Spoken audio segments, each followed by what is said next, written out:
નમસ્કાર દર્શક મિત્રો, કરુણા ટોક્સમાં આપનું સ્વાગત છે. વંદે ગો માતરમ. દોસ્તો, દર 3 વર્ષે એકવાર ખગોળ શાસ્ત્રના એક મેળ કરવા માટે આપણે ત્યાં 13 મહિનાનું વર્ષ થતું હોય છે. એટલે એક અધિક મહિનો આવે, વધારાનો મહિનો, જેને આપણે પુરુષોત્તમ માસ અથવા અધિક માસ કહીએ છીએ. તો એ તો આખી ખગોળની ગણતરી છે અને એ વિષયમાં તો અત્યારે આપણે ચર્ચા નથી કરવી. પણ જે પુરુષોત્તમ માસ છે, અધિક માસ છે, એનું આધ્યાત્મિક મહત્વ ખૂબ હોય છે. અને ખાસ કરીને બહેનો છે એ પુરુષોત્તમ માસમાં ભગવાનનું પૂજન કરે. બધા બહેનો ભેગા થાય, પીપળાનું વૃક્ષ હોય અથવા સવનનું વૃક્ષ હોય અથવા કોઈ મંદિર હોય, કોઈનું મોટું ફળિયું કે ચોક હોય, ત્યાં ભગવાનની મૂર્તિ સ્થાપી અને બધા બહેનો એની ફરતી બાજુ બેસી અને સરસ મજાનું પૂજન કરે અને ધોળ ગાય અને આખો મહિનો દાન પુણ્ય કરે. એવું કહેવાય છે કે પુરુષોત્તમ મહિનામાં કરેલું દાન પુણ્ય અનેક ગણું ફળ આપે છે. તો આ તો દાન પુણ્ય કરવાનો મહિનો છે. તો પુરુષોત્તમ મહિનામાં આપણે કયા પ્રકારનું દાન કરી શકીએ અથવા તો વધુ પુણ્ય કમાવા માટે શું કરી શકીએ, એ વિષય ઉપર ચર્ચા કરવા અત્યારે ખુશાલીબેન મહેતા મારી સાથે સ્ટુડિયોમાં ઉપસ્થિત છે. ખુશાલીબેન, આપનું સ્વાગત છે. નમસ્તે. નમસ્તે. ખુશાલીબેન, પુરુષોત્તમ મહિનો ભગવાન વિષ્ણુનો મહિના તરીકે આપણે ઓળખીએ છીએ, અધિક માસ તરીકે ઓળખીએ છીએ. ખાસ કરીને બહેનો ખૂબ પૂજન ભાવથી કરતા હોય છે અને પછી દાન પુણ્ય પણ કરતા હોય છે. તો પુરુષોત્તમ મહિનામાં કયા પ્રકારનું દાન કરી શકાય અથવા તો ઇઝીલી આપણે ઘરને આંગણે કંઈ દાન કરવું હોય તો શું થઈ શકે? એમાં આપણે કરી શકીએ કે ગૌ માતાનો આપણે એ લોકોને ખોરાક આપી, જી, ઈ એક દાન છે. પછી ગરીબોને આપણે કંઈક ને કંઈક વસ્તુ આપી, પછી કૂતરાઓને, શેરીના કૂતરાઓને જમવાનું ને ઈ બધું આપી. જી, અત્યારે પશુ પક્ષી માટે આપણે પક્ષીઓના દાખલા તરીકે ચણ આપણે ઘરે આપણે બર્ડ ફીડર રાખી શકીએ. ઉનાળો છે તો પાણીના કુંડા ભરી, પછી આંગણે કોઈ પણ આવે તો એ લોકોને એમને એમ ન જવા દઈએ. કોઈ ગરીબ વ્યક્તિ કે કોઈ આવે તો એ લોકોને આપણે એમને એમ ન જવા દઈએ. કંઈક ને કંઈક આપણે જે યથાશક્તિ હોય એ પ્રમાણે આપણે એ લોકોને આપી. બરાબર છે. જી, એટલે 10 ગણું અથવા તો અનેક ગણું પુણ્ય મળે છે એવી આપણે ત્યાં કહેવત છે. અચ્છા, ઘણી વખત એવું થતું હોય છે કે ઘણા લોકો એમ વિચારે કે ભાઈ આંગણે તો કંઈ ખાસ કોઈ એવું આવતું નથી અથવા તો અમારી શેરીમાં તો બહુ શ્વાન વગેરે હોતા નથી, ગાય માતા નીકળતી નથી. તો ઘણી બધી સંસ્થાઓ, દાખલા તરીકે ગૌશાળાઓ, પાંજરાપોળો, તો ત્યાં આપણે ડોનેશન કરીએ તો એ ક્યાંક ને ક્યાંક પરોક્ષ રીતે આપણે ગાય માતા માટે જ દાન કર્યું ગણાય. એ જ રીતે પક્ષીઓ માટે, પશુઓ માટે કામ કરતી સંસ્થાઓ હોય છે. ગૌશાળામાં જઈને પણ આપણે એ લોકોને ઘાસચારો છે કે ફ્રૂટ છે કે એ બી આપણે આપી શકીએ એ લોકોને. પછી કૂતરાઓનું છે તો એ લોકો કોઈ પણ સંસ્થા રાખતી હોય, જેમ કે સદભાવના છે, તો ત્યાં આપણે જઈને એક દિવસનું એ લોકોને ભોજન કરાવી દઈ.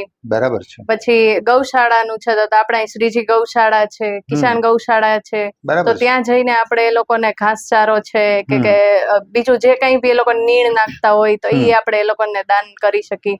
બરાબર છે. જી, જેમ કે કરુણા ફાઉન્ડેશન આપણે જ એનિમલ હેલ્પલાઇન ચલાવીએ છીએ, 3 હોસ્પિટલ ચલાવીએ છીએ, 12 જેટલી એમ્બ્યુલન્સ છે. તો એ પણ 24/7ની આપણી જે સેવા હોય છે, તો એ પણ ક્યાંક આડકતરું છે. પશુ પક્ષીઓ માટે આપણે નિયમિત રીતે ચણ નાખીએ છીએ, શ્વાનને દૂધ રોટલી નાખીએ છીએ, કીડિયારું પૂરીએ છીએ, માછલીને ગોળી નાખીએ છીએ. તો આવી સંસ્થાઓને આપેલું ડોનેશન પણ ક્યાંક ને ક્યાંક પરોક્ષ રીતે જીવદયા જ હોય છે. જીવદયા હોય છે, બરોબર છે. એ લોકોને પણ આપણે દાન આપી શકીએ, જેથી એ લોકોને રોજનું જે છે એ લોકો કોઈ એમ કે એ લોકોને બાકી ન રહી જાય, જે પશુ પક્ષીઓ છે એ લોકો માટે. અને દાન તો એવી વસ્તુ છે કે એક જ દિવસ પૂરતું કે એક માસ પૂરતું નથી થતું. એમ આપણે રોજે રોજ કરવું જોઈએ, હું તો કહું, જેનાથી એ લોકોને સારામાં સારું કોઈ ભૂખ્યું ન રહી જાય કે ભોજન મળતું રહીએ, કે એ લોકોનું મૃત્યુ ન થઈ જાય, કે એ લોકોને એક દિવસનું ભોજન નથી મળ્યું તો એ મૃત્યુ ન થઈ જાય એ લોકોનું. એ આપણે ધ્યાન રાખવું જોઈએ.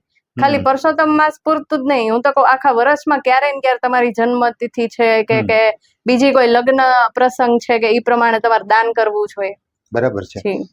અચ્છા, સદભાવના વૃદ્ધાશ્રમ છે ને બીજા ઘણા બધા, જે વ્યક્તિ પોતાના ગામમાં પણ વૃદ્ધાશ્રમ પોતાના નજીકના ગામમાં હોઈ શકે, તો ત્યાં જે વડીલોની સેવા થતી હોય છે અને જ્યાં સરસ રીતે સાચવતા હોય છે, તો ત્યાં કોઈ આપણે રકમ આપીને, કારણ કે આપણે એવું નહીં કરી શકીએ 50 લોકોનું ઘરે જમવાનું હા, બનાવીએ અને હા. ક્યાંક આપી આવીએ, એવું કદાચ આપણાથી પોસિબલ નહીં થાય. બરોબર. તો તમે જ્યાં 500 વૃદ્ધો, 200 વૃદ્ધો, 50 વૃદ્ધો, 25 વૃદ્ધો રહે છે, એવી જગ્યાએ કોઈ એક રકમનું ત્યાં એવું હોય છે કે ભાઈ એક ટાણાનું તમારે ભોજન હા, કરાવવું છે તો હા. આટલા રૂપિયાનું તમે અનુદાન કરી શકો, મીઠાઈ ખવડાવી છે તો આટલું કરી શકો, નાસ્તો કરાવવો છે તો આમ કરી શકો. તો એ પણ એક પ્રકારની એક સરસ મજાની વ્યવસ્થા છે જ. છે જ કે આખા દિવસનું નહીં તો કઈ નહીં, તો તમે એક ટાઈમનું આપો. ઓર એક પછી ઈ હોય તો આખા દિવસનું બી તમે આપી શકો એમ છો, કે પછી ખાલી ચા નાસ્તાનું હોય છે, કા ખાલી એક ટાઈમનું ભોજન, કે સવાર છે કા રાત્રે છે એક ટાઈમનું ભોજન, ઈ પ્રમાણેનું તમે દાન આપી શકો છો બધે.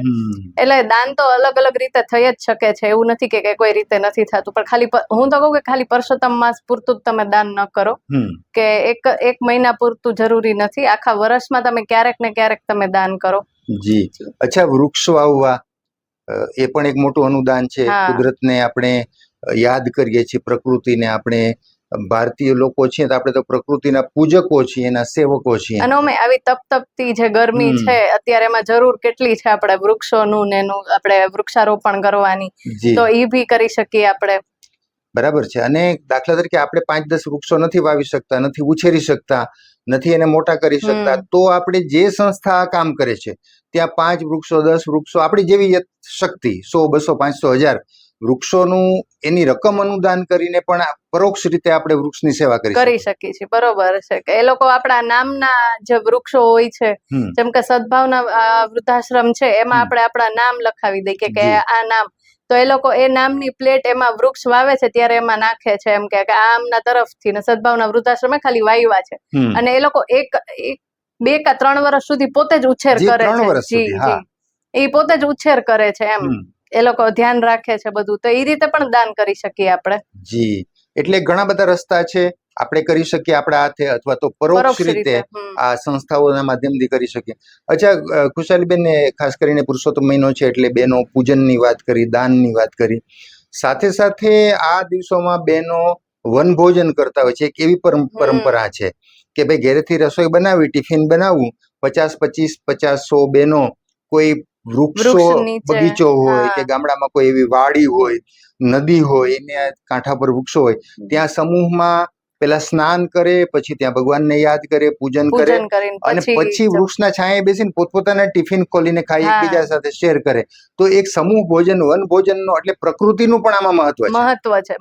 સાચી વાત છે કે એ લોકો અત્યારે આમ જોઈ તો ઘણા પાસે ટાઈમ નથી, તો એ બાને ટાઈમ કાઢીને એ લોકો સાથે ત્યાં મળશે તો વાતું થશે, એ બાને એકબીજાને ઓળખશે, અને ત્યાં એવી રીતે ભોજન લેશે, કે ગાર્ડન છે કે જે કઈ બી જગ્યા છે કે વાડી છે, ત્યાં જઈને એ લોકો પછી એ લોકો ગીત ભી ગાય છે, દોડ ગાય છે. હા જી. એટલે ખૂબ સરસ એક માહોલ પુરુષોત્તમ મહિનામાં બને છે.